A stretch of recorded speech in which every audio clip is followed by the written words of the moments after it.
I think what both sides can agree on is no one really thinks a shutdown is a good thing in of itself.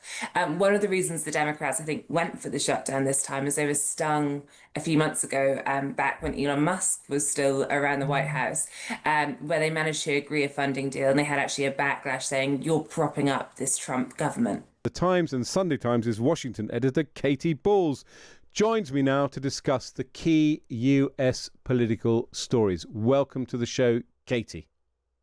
Thank you. It's 7 o'clock on a Saturday morning in Washington. This is incredible professionalism on your part. So nice to Thanks have a you on. lot. Yeah, good. I was just complimenting you there, but no reaction. In fact, I don't normally get that. I should have made a pun in the fact that the US government has shut down, but Katy Balls is still working. 750,000 federal workers have been furloughed. Key economic data has gone unpublished. Some agencies almost completely shuttered. And now Trump has warned Democrats that the Grim Reaper is coming via a bizarre AI-generated video, which I have not seen. This sounds absolutely extraordinary. But I guess at the heart of this are two questions, Katy Balls. One is, what impact is the government shutdown having in real life? And who are going to be the winners and losers, Democrats or Republicans? Yeah, so in terms of the effects so far, we know the various things to look out for. So disruption on travel and so forth, lots of workers not being paid, some not being meant to go to work, some meant to be going to work but not actually receiving anything for their efforts for some time to come, which means you can get more absences than you expect. Rubbish near government buildings, and then also the closure of some public sites. And then I think just there can be areas of dysfunction that you don't quite expect, and it depends really how long it goes on for. So it doesn't feel as though, for example, in DC, things aren't moving. But there is a sense that there is, for example, lots of restaurants putting on day drinking menus and more deals because so many people don't have jobs to go to right now. As for the blame, and you mentioned the job data, for example, and how you might get some of those things that are more substantial. I think the jury is still out. The Democrats certainly think that the governments tend to be the ones who get more blame for a shutdown. It's the Republicans who are in power. But we've seen the White House really go on the attack this week, and becoming a big debate about healthcare and, as the Republicans would say, illegal aliens. Yes, some people think this will deliver what Trump wants. He'll be able to lay off hundreds of thousands of federal workers. He's already withdrawn funds from key cities like New York for infrastructure funds. Some might argue the Democrats are doing Trump's job for him. Yes. I think there's two ways of looking at it. So there are Democrats who feel as though their original message on this, which is they wanted to extend various health provisions that were going to expire, is one that's actually quite potent when it comes to voters. Donald Trump has also tried to land a message on healthcare, and therefore they keep pressing. But then these Democrats also worry that it does look for this reason as though they're the ones who started it, and now they potentially handed Trump some powers to do things they don't like. But there are Republicans who've already come out and said that if Donald Trump starts to use this next week to lay off staff members permanently, close down departments, it could start to look as though the Republicans was leaning too much into the shutdown and enjoying it, because I think what both sides can agree on is no one really thinks a shutdown is a good thing in of itself. One of the reasons the Democrats, I think, went for the shutdown this time is they were stung a few months ago, back when Elon Musk was still around the White House, where they managed to agree a funding deal, and they had actually a backlash saying, "You're propping up this Trump government." And the other story that's sort of gaining momentum and may reach a climax shortly is the peace plan.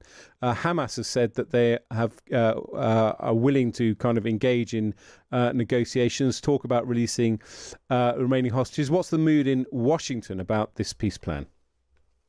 I think the mood is pretty optimistic. You obviously already have Donald Trump, for example, after Hamas said they would move towards releasing all hostages, but they were still querying some parts of the plan, but almost taking it as a complete win. But the statements coming out saying, "My plan has worked," and so forth. So certainly there's a political incentive from the White House to say, "Look what we announced on Monday." In terms of that peace plan, and look how well it's going already.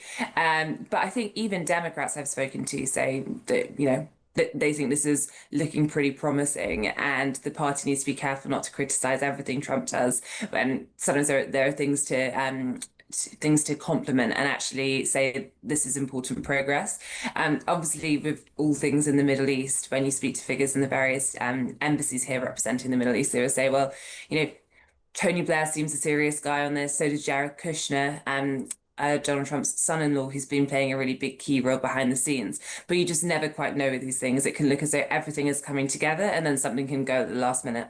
Absolutely right. And I'll tell you what you can do, Katy. You can go back to bed. Thank you so much for joining us. You can read Katy Balls in the Sunday Times tomorrow or with a digital subscription via thetimes.com. That was Katy Balls live from Washington, D.C., bringing us up to date with all the news that is going on across the pond.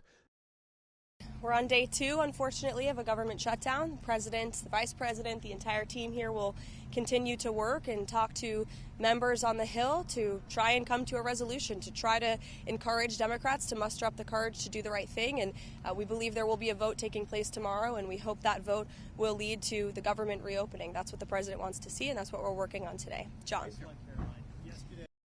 Look, it's likely going to be in the thousands. It's a very good question, and that's something that the Office of Management and Budget and the entire team at the White House here, again, is unfortunately having to work on today. These discussions and these conversations, these meetings would not be happening if the Democrats had voted to keep the government open. Let me ask you, do you think that illegal aliens should receive Medicaid benefits? Medicaid benefits that go to the most vulnerable people in our country.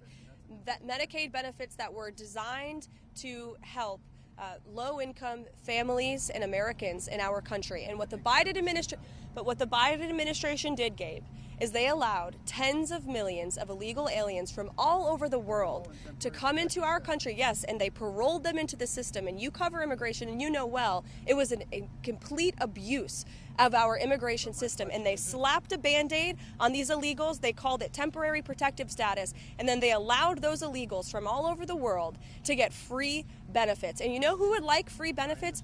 Hardworking Americans who work their butts off every day, who are living paycheck to paycheck because of the Biden-induced inflation crisis. And there were higher wait times at hospitals under the Biden administration. We saw these illegals committing crimes all over our country, and they're getting things for free. That is fundamentally unfair, and this administration is not going to support it. Democrats have voted for the clean continuing resolution that Republicans introduced 13 times in the past. 13 times. They voted for it as recently as March. And now all of a sudden they are shutting the government down, and they are holding our country hostage over a partisan political matter that the vast majority of the country disagrees with. And they know it's so unpopular that they're now running away from it. I saw some senators on television this morning saying, we don't want to give health care benefits to illegal aliens. Yes, you do.